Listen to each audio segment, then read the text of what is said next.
इस टॉपिक में आप जानेंगे दान पत्र गिफ्ट डीड के बारे में। सबसे फर्स्ट पॉइंट पे कि दान पत्र का प्रावधान और परिभाषा।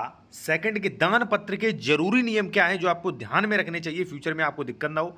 थर्ड कि दान पत्र का अंतरण यानी कि दान का अंतरण कैसे किया जाता है, अंतरण यानी कि ट्रांसफर दूसरे को कैसे दिया जाता है, इस पर नियम क्या है दान पत्र के। ठीक है।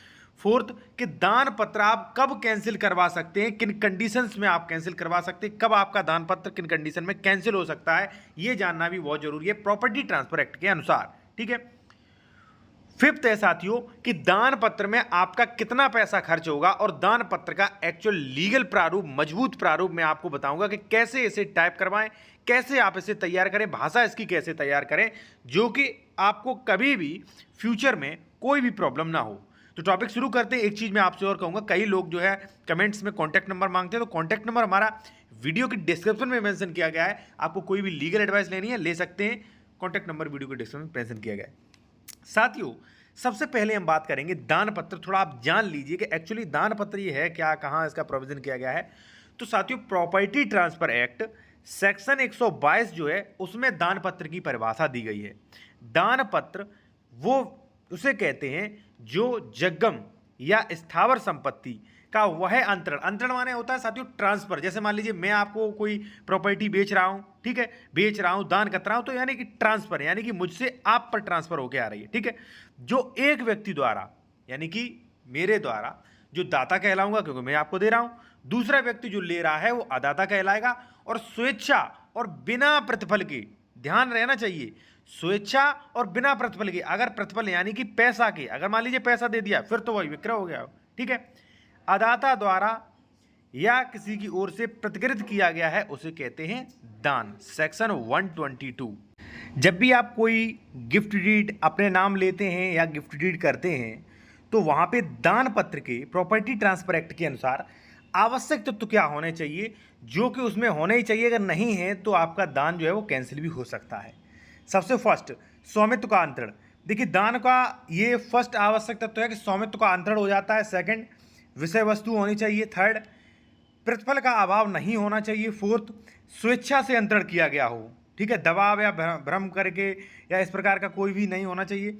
फिफ्थ जो है प्रतिग्रहण है, यानी कि जैसे मान लीजिए हमने आपको दान किया है तो आपने भी वो दान स्वीकार कर लिया हो। ठीक है। तो ये है आवश्यक तत्व। अब हम बात करेंगे साथियों थर्ड पॉइंट पर कि दान अंतरण कैसे किया जाता है। देखिए ये तो मैंने बताया कि दान में आवश्यक तत्व जरूरी है। थर्ड जो है वो है अंतरण कैसे किया जाता है, जो कि प्रॉपर्टी ट्रांसफर एक्ट 123 यानी कि 123 में स्पष्ट प्रोविजन किए गए हैं। दान की परिभाषा और जो अभी मैं बता रहा था आवश्यक तत्व ये थे 122 में, और 123 कहता है कि अंतरण कैसे किया जाएगा साथियों। ठीक है। फर्स्ट साथियों कि दानदाता तथा दान ग्रहीता के दान देने के समय जीवित होने चाहिए, दोनों ही जीवित होनी चाहिए। ठीक है। सेकंड दान प्रतिफल के बिना स्वेच्छा पूर्वक होना चाहिए, यानी कि बिना किसी पैसा, बिना किसी मान लीजिए कोई भी वचन, यानी कि जैसे मान लीजिए मैं आपको दान दे रहा हूं तो बदले में आप मुझे कुछ न दे रहे हो, कोई भी प्रतिफल नहीं होना चाहिए। प्रतिफल कुछ भी हो सकता है। ठीक है।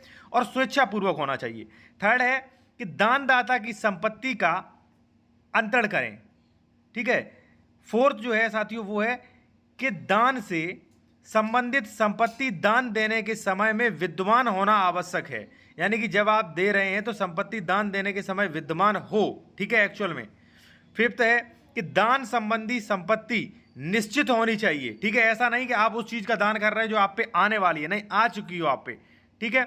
सिक्स है कि दान संबंधी स्वीकृत दानदाता के जीवन काल में हो जाना आवश्यक है, कि भाई वो तो आसानी से हो ही जाता है। सातवां कि दान विलेख की रजिस्ट्री होना आवश्यक है। आठवां अचल संपत्ति का दानदाता की तरफ से हस्तांतरित तथा दोनों साक्षियों के प्रमाणिक होना बहुत आवश्यक है।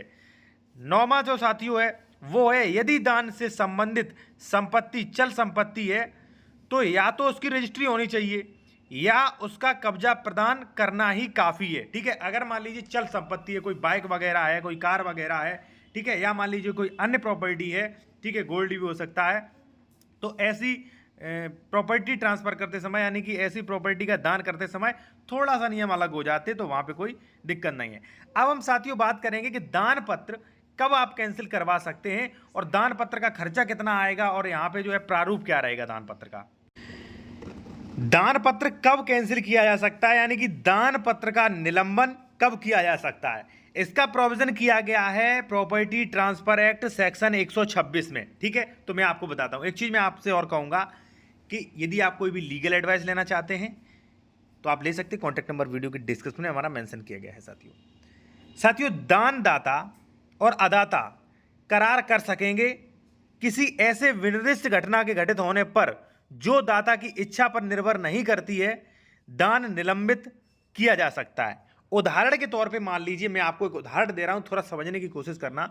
यानी कि दान सशर्त भी हो सकता है, तो शर्त जब उल्लंघन किया शर्त का तो कैंसिल भी हो जाएगा। सशर्त दान आपके बहुत आवश्यक हो सकता है। जैसे मान लीजिए साथियों, मैं एक चीज आपको बता दूं, खा को का, यानी कि खा आपका नाम है, मेरा नाम है का, मैं आपको 1,00,000 रुपया खा की अनुमति से, यानी कि आपकी अनुमति से अपना यह अधिकार आरक्षित करते हुए देता हूं, आरक्षित करते हुए कि उन लाख रुपए में से 10,000 रुपए जब चाहे मैं वापस ले सकता हूं, शेष 90,000 रुपए के बारे में दान वैध है। ठीक है, देखिए मैंने आपको 1,00,000 रुपए दिए, ठीक है, लेकिन मैंने शर्त क्या लगी, इसमें से 10,000 रुपए में जब चाहूं वापस ले सकता हूं। ठीक है, तो 10,000 रुपयों के बारे में का के ही बने रहते शून्य है, यानी कि जब तक मैं हूं तब तक वो आपका कभी भी शून्य हो सकता है। यानी कि मैंने सशर्त किया है कि मान लीजिए जो है 10,000 कभी भी ले सकता हूं, तो मैं कभी भी ले सकता हूं, वो दान का निलंबन हो जाएगा। ठीक है ना, तो आप समझ गए, ये जो है आपके लिए बहुत फायदेमंद बन सकता है। ठीक है साथियों, अब हम बात करेंगे साथियों जो कैंसिलेशन के बारे में जो किया था, वो एक तो ये हो गया। दूसरा कैंसिलेशन है कि अगर मान लीजिए आपके पिताजी ने किसी व्यक्ति को दान कर दिया है। ठीक है, आपके पिताजी ने किसी एक भाई को दान में दे दी है, आपकी बहन को दे दी है, आप सोच रहे हो कि भाई ये गलत है, ये गलत हुआ है मेरे साथ, तो इसके बारे में प्रोविजन भी किया गया था। स्पेसिफिक रिलीफ एक्ट विनिर्दिष्ट अनतोष अधिनियम सेक्शन 31 में स्पष्ट प्रोविजन किया गया है कि इंस्ट्रूमेंट कैंसिलेशन, यानी कि जो भी मान लीजिए विलेख हैं, जो भी लिखित हैं, उनका रद्दकरण करा सकते हैं, चाहे मान लीजिए वसीयत हो, चाहे दान पत्र हो, चाहे मान लीजिए बैनामा हो। ठीक है, आप उसका कैंसिल भी करा सकते हैं। कैंसिलेशन के लिए प्रोसेस भी बाकायदा दिया गया है। साथियों अब हम थोड़ा आपको दिखाएंगे इसका प्रारूप, और यदि आप कोई लीगल एडवाइस लेना चाहते हैं या इसका आप प्रारूप लेना चाहते हैं, या कोई उत्तर प्रदेश में जमीन खरीद रहे, डॉक्यूमेंट्स आपको चेक करवाना कि जमीन विवादित नहीं, तो ये सारी सुविधाएं मिल जाती हैं। आप जो है कॉन्टैक्ट कर सकते हैं। कॉन्टैक्ट नंबर वीडियो के डिस्क्रिप्शन में है। तो जो इसका फॉर्मेट है वो कुछ इस प्रकार से होगा। दान पत्र प्रारूप, देखिए दान पत्र जो है यहाँ पे देख सकते हैं, प्रारूप संख्या 52 दान पत्र, या कई जगहों पर इसे हिबानामा भी कहते हैं। तो इस प्रकार से जो है कुछ आप तैयार कर सकते हैं। ये आपके सामने कुछ इस प्रकार से प्रोफार्मा रहा है, और आप चाहें तो इसे पूरा प्रोफार्मा जो है आप मेरे द्वारा भी PDF के रूप में प्राप्त कर सकते हैं। और ध्यान रहे साथियों कि जब भी आप दान पत्र करवाते हैं तो उसकी भाषा जो है बहुत अच्छी होनी चाहिए, जिससे वो है कैंसिलेशन के कम चांसेस रहते हैं, भविष्य में आपको दिक्कत नहीं आएगी। ठीक है, और अगर बात करें साथियों खर्चा की, तो उत्तर प्रदेश में जो है इस पर भारी छूट चल रही है। आप करोड़ों की संपत्ति दान कर रहे हैं तो वहाँ पे केवल 5,000 का स्टाम्प दीजिए और कोर्ट फीस आप दान करवा सकते हैं।